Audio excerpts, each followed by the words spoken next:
அனைவருக்கும் வணக்கம். இன்னைக்கு காவேரி அம்மா சமையல நம்ம பார்க்க போகிற ரெசிபி பேர் முருங்கைக்கீரையில் தோசை எப்படி பண்ணலான்னு பார்க்க போகிறோம்.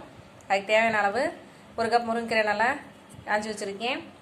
100 கிராம் பச்சரிசி, தேவையான அளவு உப்பு, மிளகு ஜீரகத்தூள் 2 ஸ்பூன் எடுத்துக்கோங்க. இது அயன் இதில் ரிச்சாக இருக்கிறனால எல்லா வயதினரும் சாப்பிடலாம். மெயினாக சுகர் பேஷண்ட்ஸுக்கு இந்த தோசை ரொம்ப ஏற்றதாக இருக்கும். இது எப்படி செய்யணும்னு பார்ப்போம்.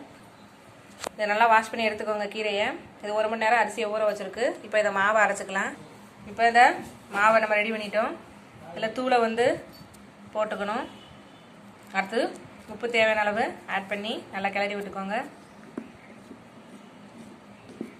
நான் கொஞ்சமாக அளவு எடுத்துருக்கேன். நீங்கள் தேவைன்னா இது ஒவ்வொரு 2 பங்கு கூட எடுத்துக்கலாம். இப்போ மாவு ரெடி ஆயிடுச்சு. அடுப்பில் பேன் வச்சாச்சு. ஹீட் ஆகட்டும்.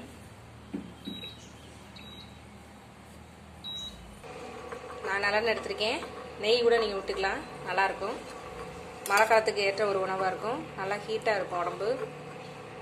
சளி இருமல் பிரச்சனையே இருக்காது. கல் ஹீட் ஆயிடுச்சு.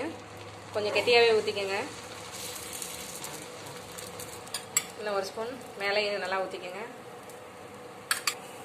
நல்லா வெந்தவுடனே அடுத்த பக்கம் திருப்பி போட்டுக்கலாம். கலர் நல்லா ரெட் ஆகிற வரைக்கும் கொஞ்சம் வேகட்டும். சிம்லேயே போட்டுருங்க. நல்லா செவந்துருச்சு. பிளேட்டுக்கு ட்ரான்ஸ்ஃபர் பண்ணிடலாம்.